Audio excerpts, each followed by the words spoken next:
Welcome into BMOC's Bet Buffet, where we bring in Jeff Nadu. Find him on Twitter at Jeff Nadu for 4 of his best college football picks this weekend.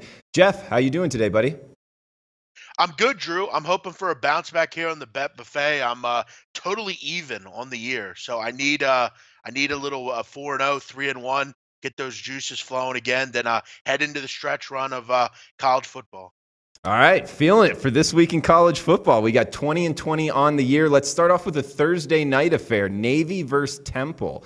313, 314, the rotation numbers on this one. Looks like Navy's laying 8 at BOL, 9 at Intertops, 54.5 the total. This one can be seen on ESPN. Big man, how you betting this one? I'm going to go with the favorite here, and it's not a favorable betting position. Betting 8 on the road against a struggling team, but Navy's off a bye to begin with, and they're playing with a little revenge here, Drew. And with military academies, revenge is big.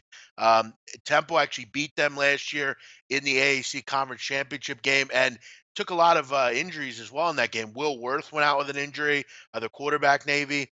So I'd expect in this one, they're a little bit of revenge here, even in Philadelphia. This is a tough game for Temple because not only are they facing a good football team, but Navy's been very good against the spread. Drew 3-0 this year on the road. They've also covered 6 of 7 as a road favorite. They've been great in this conference. 14-6 over their last 20. So they're always a very good against the spread team, Navy. And Temple actually going with a backup quarterback, Frank Nutiel, the junior, great high school quarterback out of Don Bosco Prep in New Jersey, but he hasn't had a real good career at Temple. I mean, he's played limited. Actually had a pretty decent game in his last a game against Army, but he was 4 for 12 for 57 yards against South Florida. He's really seen limited action. And I'd look in this game, Navy, we know, love to run the football. Temple's really struggled this year to stop the run. They're giving up over 4.5 yards a carry and almost 200 yards on the ground. So that's something you look at last year. They had such a great defense. They could hang their hat on. They're just in a rebuilding situation. Backup quarterback. They're 3-5. They're not totally out of a bowl game, but Navy off a bye in revenge. I look for them to get the job done here. I'm going to go 33-20, something like that. I think they win by double digits here. All right, on to the great Saturday college football slate, starting at the 3:30 time slot. A good one in the ACC. We got 325, 326, Clemson versus NC State. Looks like Clemson's laying 7.5 at 5 dimes, 7 pretty much everywhere across the board. So if you're looking to bet NC State, 5 dimes is the shop to do it at. 51 the total. This one on ABC. How you betting this ACC matchup, big man? Yeah, really no room for error anymore for Clemson. They're still in that top 4, but another loss would be really would be terrible. I mean, it can't happen.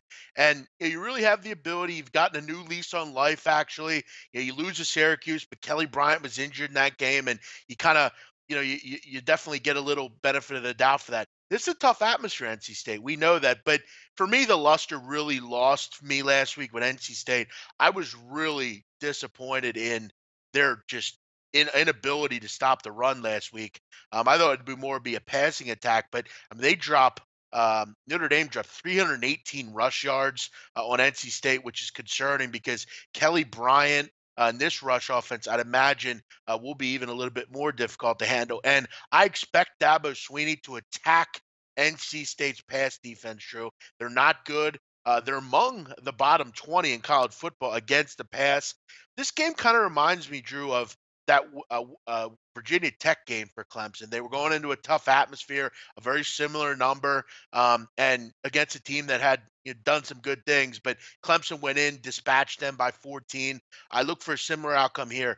The one thing about Clemson I think is really going to be difficult for NC State. They love to move the ball around, throw the ball around, but Clemson's one of the elite pass defenses in the country. I just think they're really going to really bother NC State in this game. And after last week, I just don't really feel confident that they're going to get a lot of stops in this game. Plus, add in the fact that Naheem Hines, their running back, NC State is questionable, might not play in this game. It'll be a tough atmosphere. I think Clemson, though, they're no stranger to that atmosphere. And with a new lease on life, still ranked in that top 4, I look for them to go out and get a 10-point plus victory here, kind of like they did against Virginia Tech.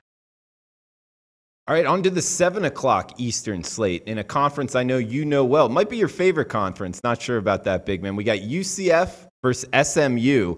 Looks like UCF is favored by 2 touchdowns, 14 at Bet Online, 15 at Heritage. So this is a game you're going to want to shop around if betting aside. Total 75 at Bet Online, 75.5 at Bet DSI. The low and high points there on SBR odds right now.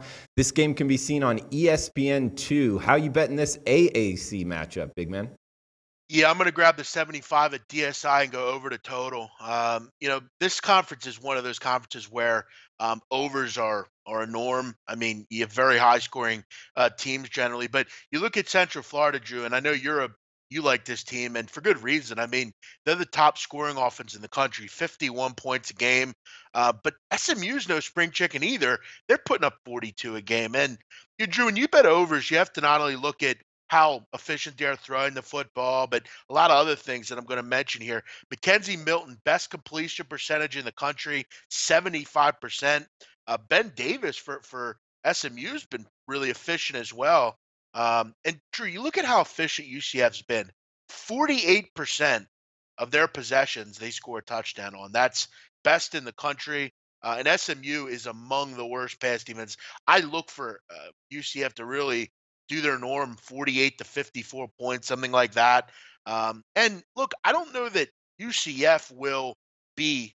I don't think they're going to give up 40 points, but I also don't think they're going to be really in a great position to stop SMU either. SMU has big receivers, and for one reason, UCF's a good run defense. They'll play well against a Memphis or Navy, but against the pass, they're just not that great. They're just average. And one of the problems is UCF does not get to the quarterback. They're 105th in sacks per game. They just don't pressure the quarterback much.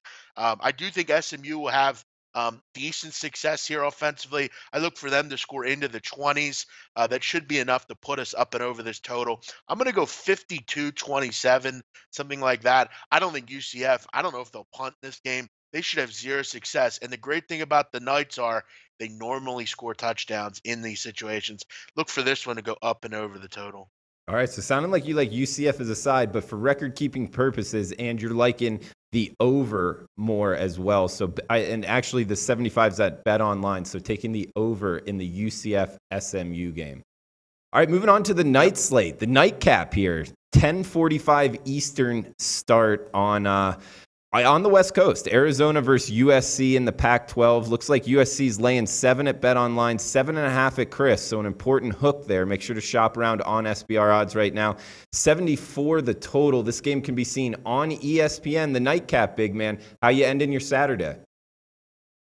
Yeah, this is another one where I don't know that we're going to see a ton of defense being played in this game. I mean, you look at Arizona, who've all of a sudden are a team to be reckoned with in the Pac-12. They're one game back of USC. This is going to be quite the war. And we'll start with Arizona. The ability they've had on the ground, I mean, it's just frightening, really. I mean, they lead the country in rush yards per attempt, over almost 7.3 yards per attempt. Just amazing, just chewing teams up on the ground. And I don't know that that's good news for USC. We've seen several different times this year they get shredded on the ground. Western Michigan, against Notre Dame. I don't foresee them having any problems or having problems here stopping the run also. They give up almost 4.7 yards a carry. Drew, Arizona, you look at them on defense.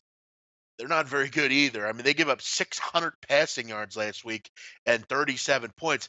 However, they still won by 20, which is absolutely amazing to me. But it shows you that they really don't do a lot in the way of stopping teams. I don't trust them against Sam Darnold. This is a team, Arizona, that Sam Darnold should be able to really have a good game against. You look at also, Drew, some of the pace analytics for these teams. Both these teams run almost 2.5 plays per minute, which is very high. It's in the top 40, I believe, in the country. And Arizona, statistically, scoring wise, is also very high. I mean, they just get big chunk plays. Points per minute is top 10 in the country. Yards per point is very high as well. Those things like that are things you have to look for. Can they score quick? Are they on the field long? Neither of these teams really do that. I look for a lot of big touchdowns here, not a lot of field goals.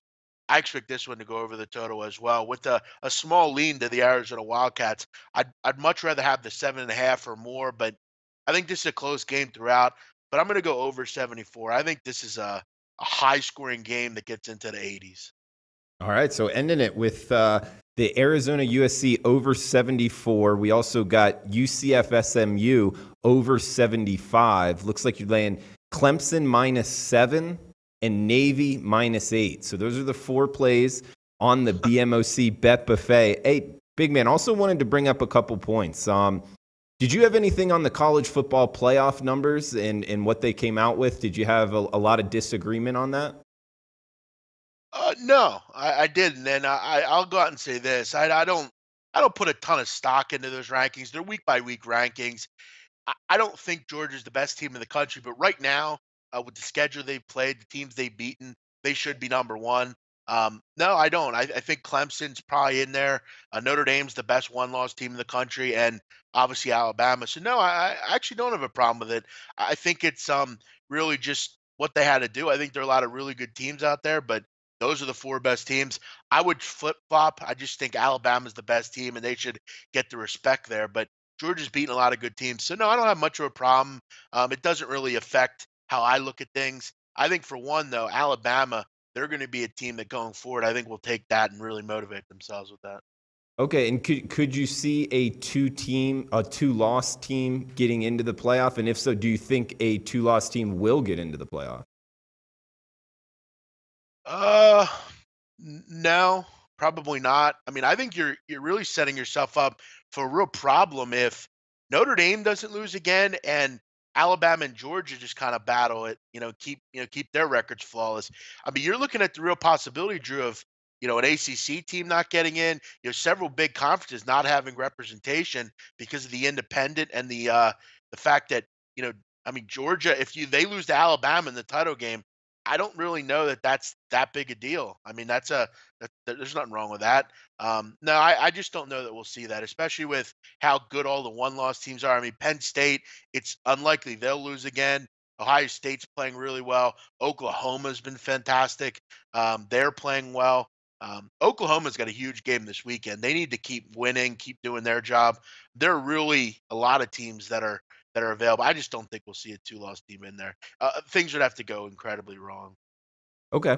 And I know this is a football show, but what about college basketball? It starts next Friday. We're doing a lot here at SBR, getting ready for it. Next Friday, probably doing a 9:30 a.m. till 1 a.m. straight live stream, which you'll be a big part of, big man. What about topics you want to bring up betting-wise with college basketball? Anything on the top of head right now? Yeah, I'm really looking forward to it, man. I've been heavily entrenched in college basketball. Really, it's been my life for the last month or so. Really, just you getting to know these teams. I think the leg up that I have is I kind of follow a lot of high school recruiting and high school goings on. So a lot of these kids coming in, I know the game. I even have watched a lot of them play. Looking at exhibition games, things like that. There's a lot of newcomers. You have to remember in college basketball, there's a huge transfer market. I mean, it's very heavy. I mean, there's so many teams. You see a lot of kids that you know, for people like me that study all the teams, for instance, there's a guy named Kane Broom. He played at Sacred Heart, a team out of the Northeastern Conference. He's going to Cincinnati, a high level scorer. People don't necessarily know who he is, but by doing research and knowing, that's a huge player going on that team that's really going to help them. So, keeping an eye on the transfer markets, you're really doing your in-depth player research, and just kind of you're looking at I mean, trends aren't going to mean much. You look at a team like IPFW, Purdue Fort Wayne. 2 years ago, they were a great ATS team, one of the best in the country. The next year, very average. It's truly year to year. You're keeping abreast, watching tape, doing all that stuff's important. Do I have any points? Not really. I'm just doing my due diligence and looking at these rosters, seeing who's left, who's still there, and kind of how they're all going to work together. And I have some futures that are out there that I've put out, and we'll be doing some conference tournament previews in a lot of the bigger conferences. So I'm looking forward to it. I'm counting the days down. Yeah, absolutely, man. I mean, you know your football, but I'm excited about college basketball and listening to all of your analysis betting wise, man. But yeah, I guess that's it for the show. This is the BMOC Bet Buffet. He's Jeff Nadu. Find him on Twitter at Jeff Nadu. Jeff, thanks for joining the show. Great analysis, man, and we'll talk to you next week. Hey guys, thanks for tuning in to our channel. Now, we've put a lot of work into producing all these free videos, so please help us out and keep all our content free for you forever by simply liking, sharing, commenting, and subscribing. Now, not to mention, a visit to our industry-leading website will warm the hearts of all our SBR employees, especially myself. Now, the links are over there to the left, so do check those out. Thanks for watching.